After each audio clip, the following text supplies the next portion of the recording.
One who enjoys throwing up a bird into the sky is indirectly showing it the way home. Onye na-atụli nwa nnụnụ elu na-egosi ya ụzọ ụla. What does this proverb mean? You do not joke with something very precious to you. What you value most, you protect in a better or in the best way you can. Therefore, learn to take care of your precious things. Joking with it or playing with it may lead you to losing it, may cause you to lose it.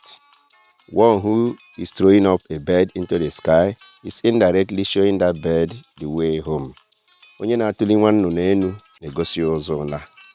God bless you for listening to this message. Chukwu gọzie gị, gọzie ụmụ gị, mee ka unu bụrụ ndị amamihe na ndị ga-eriju afọ n'ụwa a eruo n'ala eze Chukwu ka unu soro keta oke.